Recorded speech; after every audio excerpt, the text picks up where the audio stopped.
Gamers of Reddit. What is the stupidest game mechanic you have ever seen? Story 1. Bane turning mid-charge in Batman Arkham Origins. No checkpoints in Saints Row, the first one. A limited time to do certain things that have no business having a timer. Story 2. Battles where you have to wipe out every enemy to continue, then the very next cutscene shows you in the middle of a pitched firefight. Looking at you, Gears of War. Story 3. The one where you go through a door only to be locked into a cutscene where some bops you on the head and knocks you out. And all the equipment you were saving for a special occasion is gone when you wake up. That's a double whammy of you to the player. Story 4. Things like the owl in Legend of Zelda that punished you for button mashing to get past information by making the whole thing repeat again. Story 5. Really tie item durability in games that it doesn't make sense in. Hiking up enemy HP ridiculously high for no reason when you get to the end game content, therefore making your weapons break way more often. Glares at Witcher 3 angrily. Story 6. If your game requires a map, I shouldn't have to press more than one button to see it or hunt around in menus for it. Also, the button that opens the map should also close it. Story 7. Holding a button to turn a wheel or open a door. It adds nothing to the game experience. Really just a waste of time. I'd much rather press a button and be on my way. In the long run, it doesn't make any difference. I just think that it's annoying to have to wait a few seconds to do something trivial. Story 8. In stealth games, getting detected by one alone enemy in a back room and then A. Every single enemy in the entire building knowing exactly where you are, and B. Having perfect aim. Story 9. Tailing missions in GTA IV. There's way too many of them, and none of them are fun. Slowly driving behind a particular car without getting too close is just a test of patience. Story 10. This is in many games and still pisses me off. Being targeted by all enemies regardless if I'm in front or 3 miles behind my AI pals, while also being the only one who instantly dies when my HP hits 0. Story 11. Keeping the manual save points, which are few and far between, in the mobile version of Final Fantasy VII. On a home version, it's okay. But on a mobile device where you might get a call that results in the game being closed the next time you switch back to it, or just generally put your phone away before you can find a save point is retarded. They got FFIX right in this regard.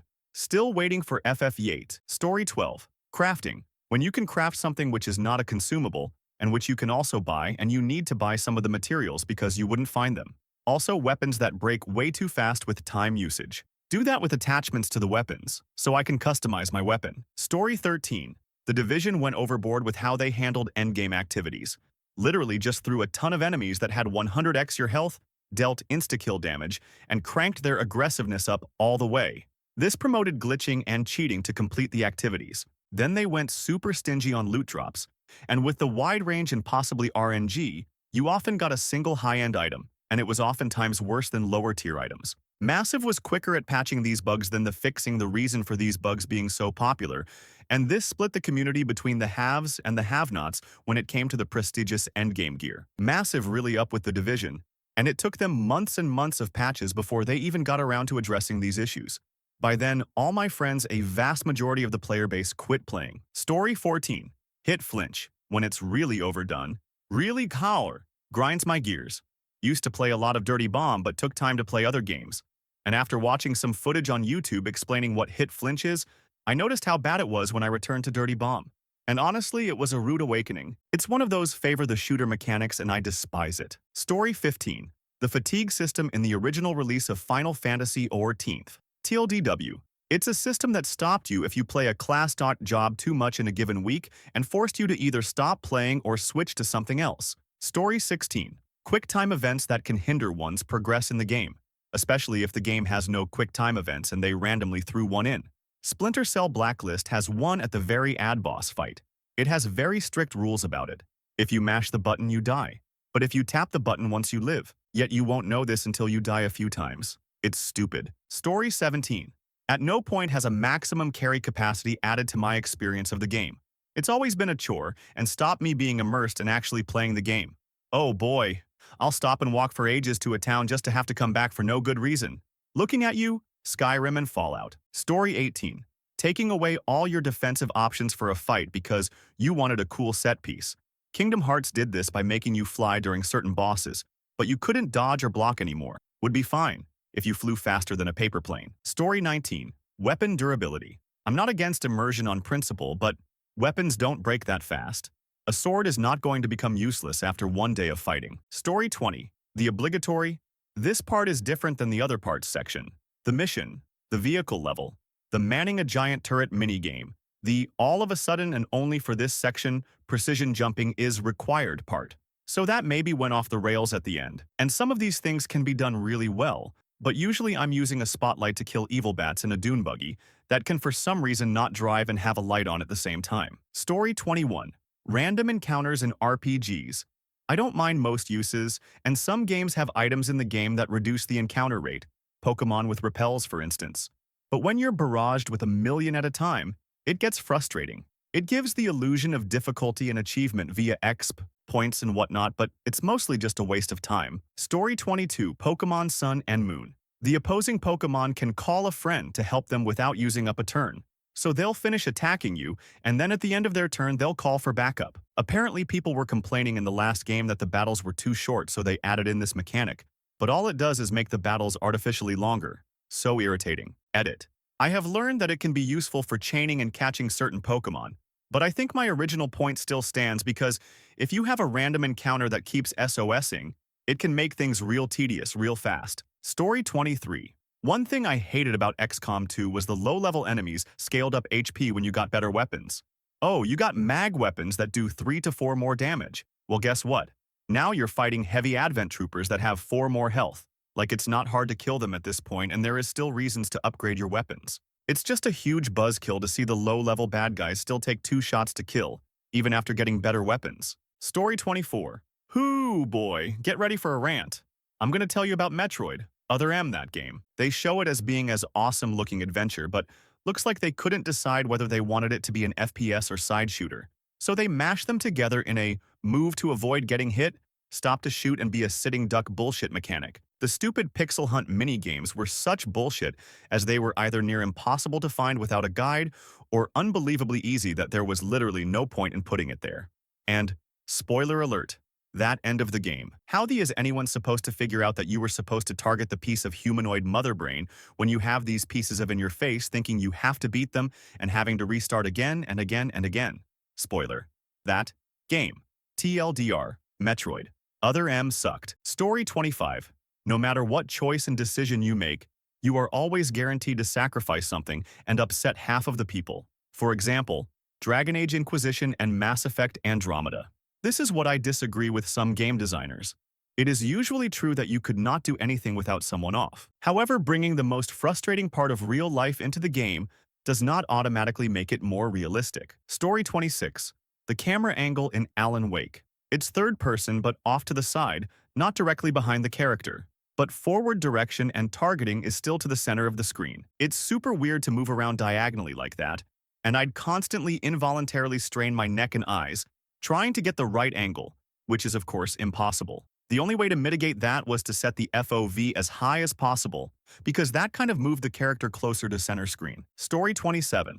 Higher difficulty modes just hiking up enemies' health, making them bullet sponges, while lowering yours to the point where someone sneezing at you will kill you. It doesn't make the difficulty more fun, just more frustrating. Elder Scrolls games are always guilty of this, and I always download a mod that makes it so that the higher difficulties lower both enemies' health and mine. Story 28. The fishing in Stardew Valley. I love the rest of the game, penny all the way, and I'm fine with the fishing for the most part.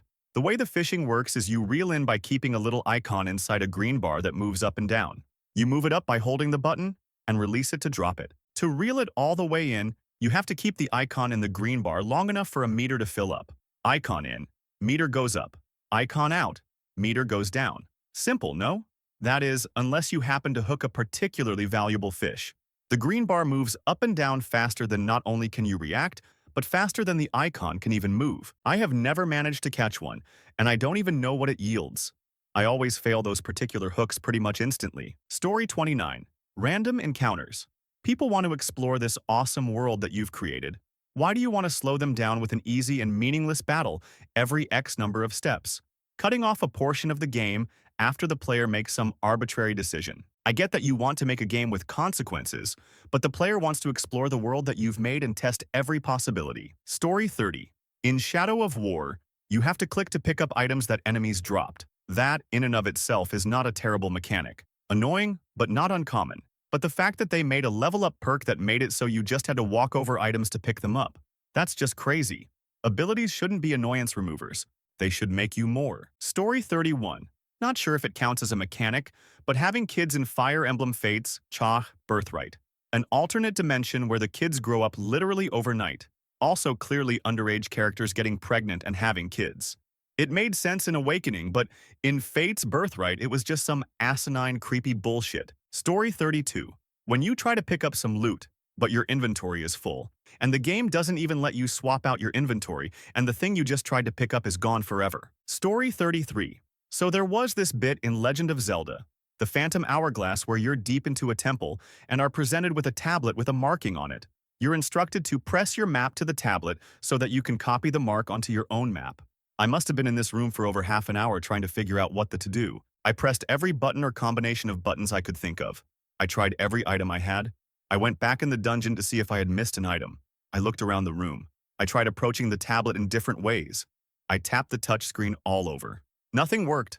I was baffled and frustrated, so I finally looked up a walkthrough. It said, "Close your DS and open it again." So I did, and it worked. And it's at this point I realized the game wanted you to physically make the two screens touch by closing the DS. A mechanic not present anywhere else in the game that you're supposed to pick up based on that one vague clue. I nearly threw my DS through a wall after that one. Story 34. Accuracy, evasion, criticals in strategy games. Even if you know that a boss must be stunned during a specific turn to prevent a party wipe, you could get unlucky and get that 1% chance of missing. Story 35. The aspects of games where if you miss something at some point you miss it for the rest of the game. I appreciate there being super hidden items, but in no way should I be forced to suffer for missing it at some point. An example of this is in Final Fantasy X with the stupid Albed primers. Story 36. Boss fights. Approved methods of winning boss fights, all of which are apparently supposed to be fun. 1. Find the unique vulnerability and hit it precisely, where find involves Googling, obviously. 2. Find that one special spot from which you are safe and pop a bajillion arrows, magic missiles, darts, whatever for half an hour. 3. Find some object to run around in circles being chased by boss. Occasionally get a hit in whilst spamming healing potions. 4. Spend what feels like a week perfecting that special move you'll never use again. 5. Lower the difficulty. Mod. Cheat. The hardcore gamer Nazis. My game, my rules. 6. My personal favorite. Abuse the out of the F5, F9 keys. Have I missed any? Story 37. Tailing missions. No one in real life is as suspicious as those people. OMG, they are the worst. Especially when they incorporate some sort of vicinity mechanic. Like I'm following someone in GTA in a car, yet being directly behind him like in normal traffic is for some reason suspicious, but me driving 3 miles/h with a 100-meter gap between us isn't? Story 38. Situationally being forced to walk too slow for any extended period of time. Your character is injured or concussed or sick or something, but enemies attack you with renewed vigor. Story 39. Not so much a mechanic as a design decision, but RPG boss fights you're supposed to lose, but there's no clear indication of it. You burn through a dozen expensive healing items, die anyway, and then wake up in a dungeon or somewhere else further along in the story. Well, glad those elixirs were put to good use. Thanks, game designers. It's even worse when it's not applied consistently. Sometimes I've gotten into an unwinnable boss battle early in the game, then I find myself in a similar fight later on and assume it's unwinnable. But it isn't. And I get a game over and have to fight a half-dozen battles to get back to where I was. Such an obnoxious design choice. Story 40. In PUBG, you can get so close a wall that your gun sticks up in the air, and apparently the game thinks, yes, it's still okay, go ahead and shoot. And it shoots straight up in the air. How about if you strafe, and your gun is going to intersect with a wall? Let's not automatically pull it straight up in the air. Let's have it collide, so you aren't stuck just shooting your gun in the sky for no reason. Story 41. Drawn out unnecessary animations for consuming items, especially if it's a health regen item, and your character has to do a half-hour-long animation in the middle of battle to eat the thing. Story 42. Allowing the gamer to buy things in-game with real money, which then either means you can't complete the game without buying a specific object, or allows the gamer to basically pay to complete the game. Story 43. Soul Memory in Dark Souls 2. They added a ring in the Scholar of the First Sin update that prevented it going up by absorbing the souls you get, but still not a fan of it. Story 44. I hate timed missions. or missions where you have to run from something chasing you and have little room for error.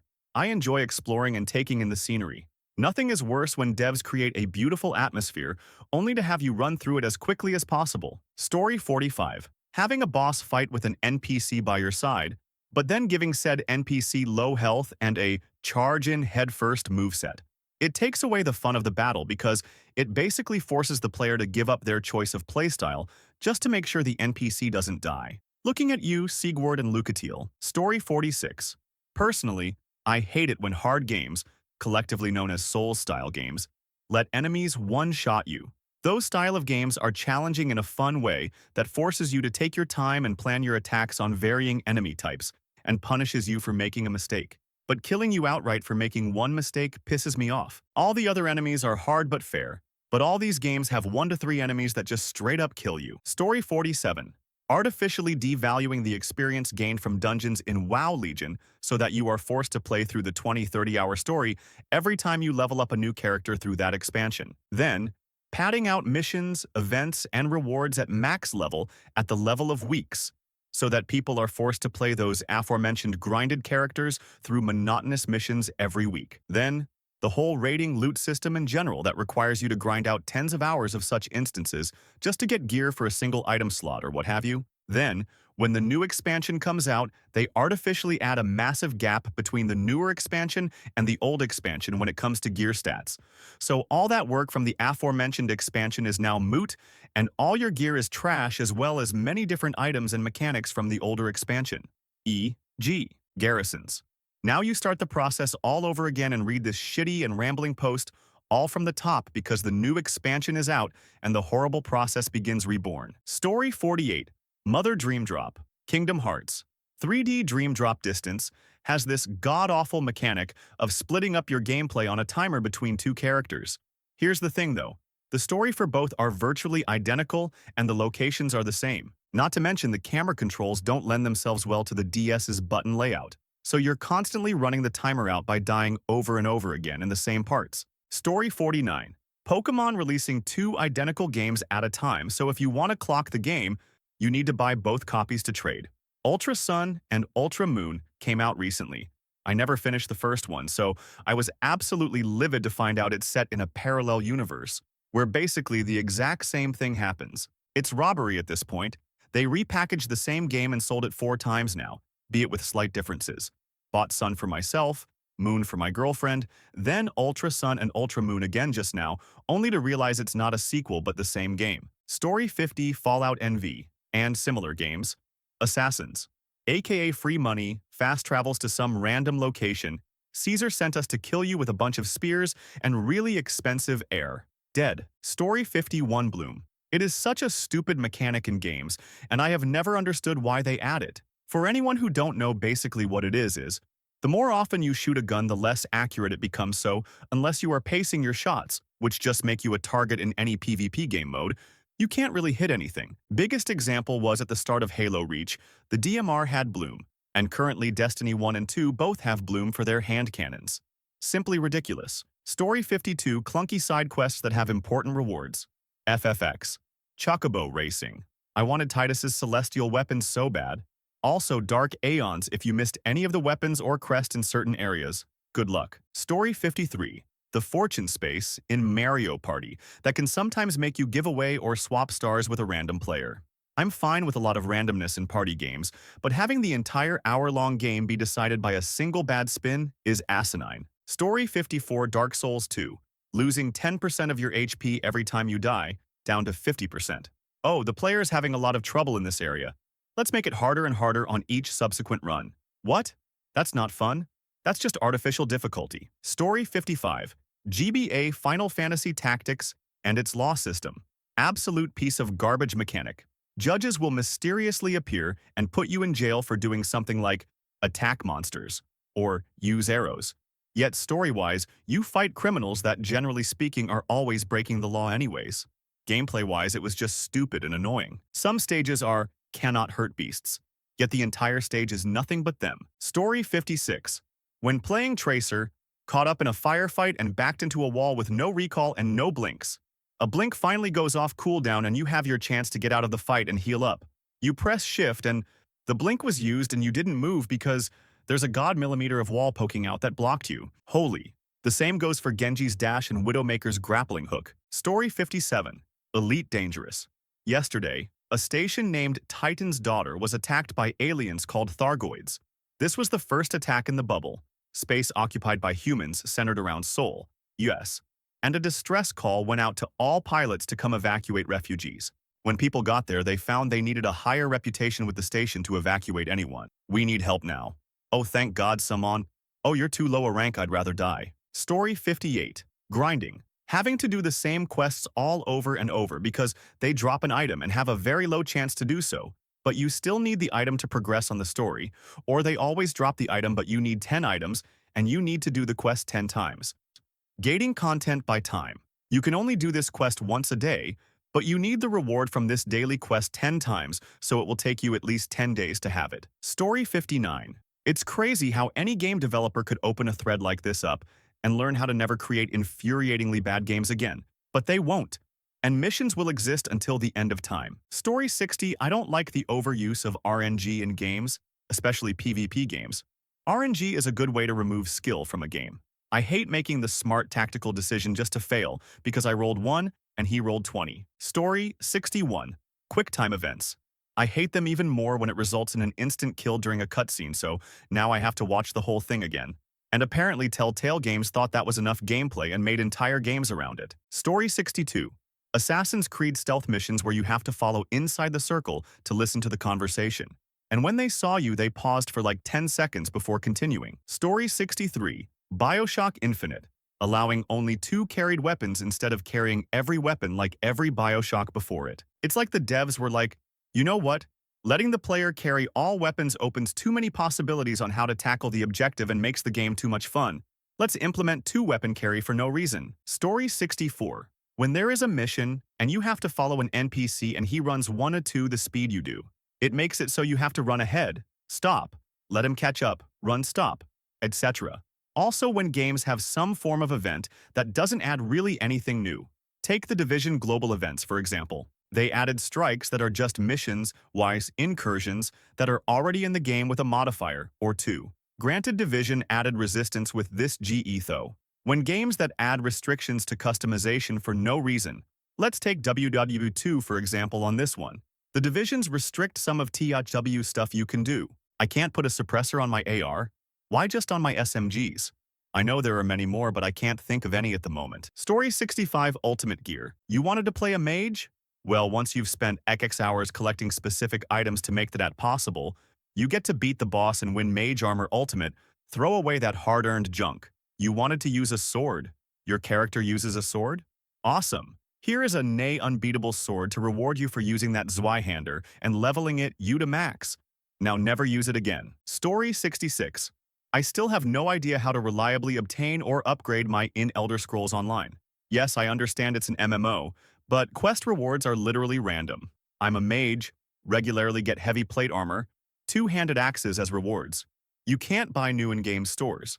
You can craft better, but I didn't invest in any crafting skills. You can buy guilds, but you have to be minimum LVL 50. What am I supposed to use as LVL 14 sorcerer? Story 67. Allowing me to save right before starting an impossible battle in Final Fantasy Tactics.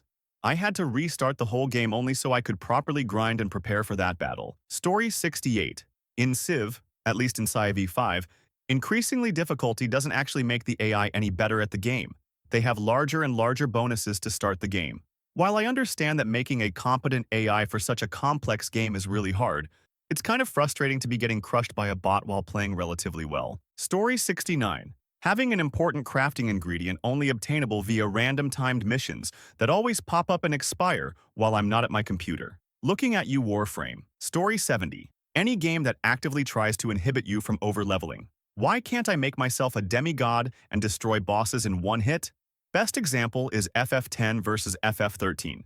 FF10 let you go through the sphere grid as far as you wanted if you grinded enough at any point in the game. FF13, on the other hand, would cap you through the Crystarium, so the bosses were always difficult at every point in the game. This was extra annoying because you were constantly swapped through characters in the FF13 story arc, and every time you got a new party, you would only be able to level them so much before you just had no reason to fight any trash mobs. Story 71 Brawl and its awful tripping, the floats, and no directional air dodges.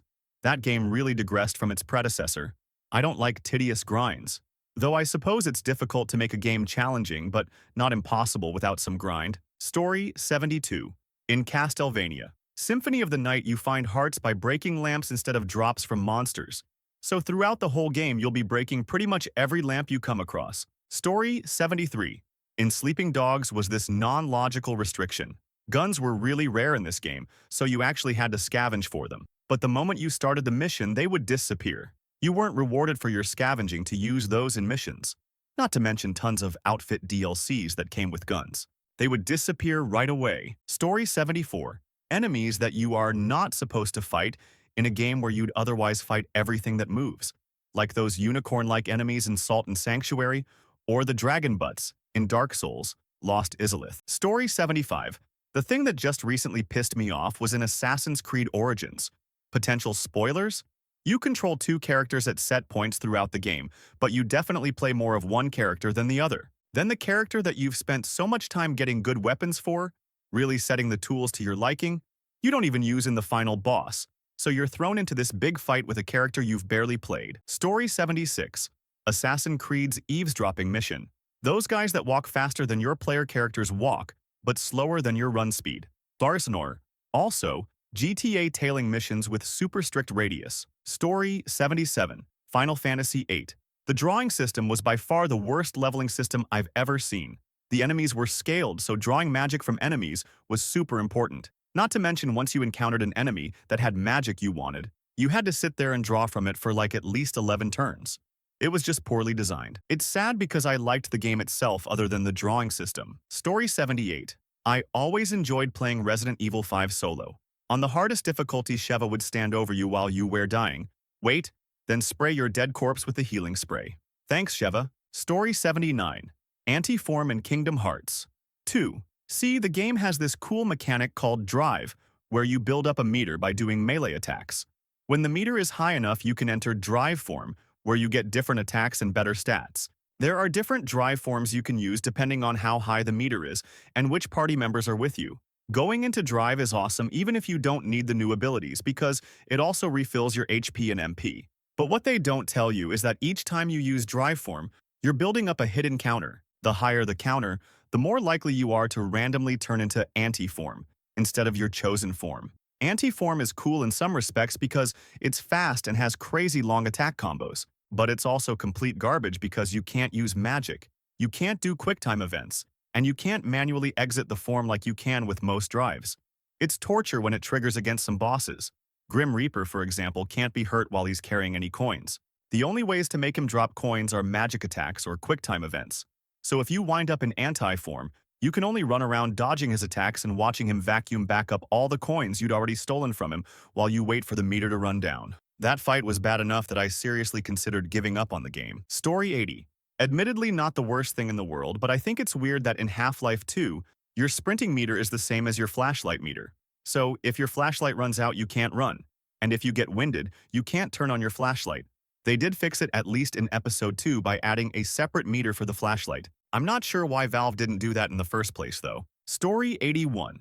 In the Mordor games, every orc captain has something to say, and you have to listen.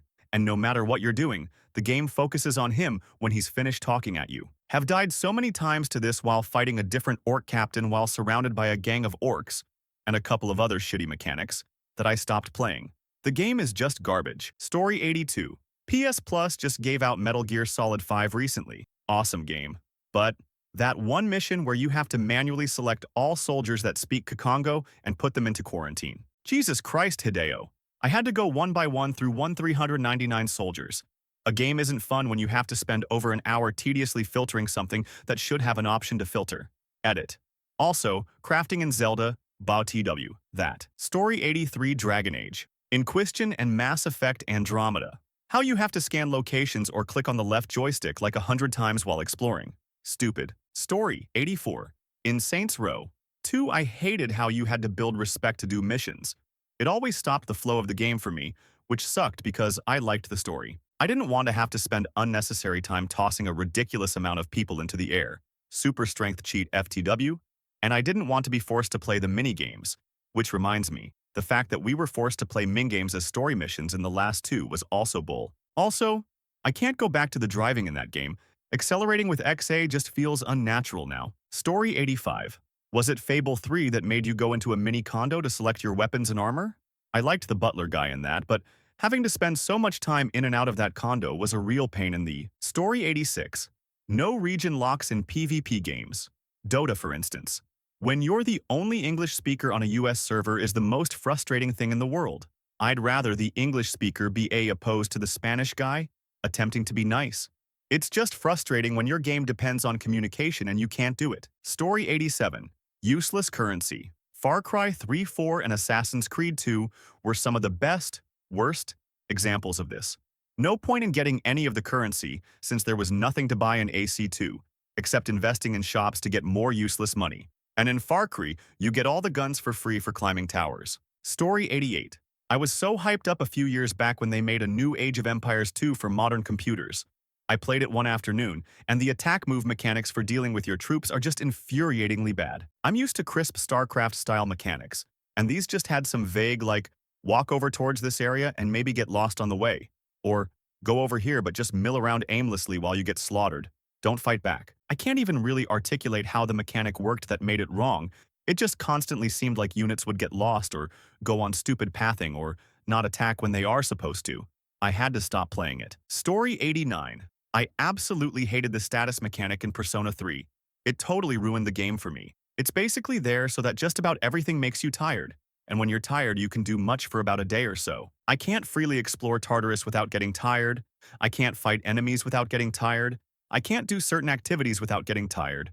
The mechanic makes the whole game really limiting, which sucks because Persona 3 is supposed to be a more open-ended game. I just felt like I was never able to do what I wanted for as long as I wanted and how I wanted. The worst part about it is that it's one relatively minor thing that makes the game a boring chore that I couldn't get into for the life of me.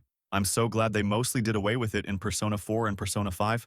Both of those games are incredible. Story 90. Equipment that loses durability from just being equipped over time, regardless of use. Evergrace. A black hole gun that pushes enemies away from the damaging AoE. Warframe's Simulor. A Korean MMO that punishes the player for leveling too fast. RF Online. Weapon Exp could only gain XP if you could deal damage to the target, and you only gain XP on stuff near your level, leading to being unable to level weapon XP because you can't damage stuff that gives XP and get no XP to stuff you can damage. Status effects that always work on you, but never work when you use them. Every RPG ever.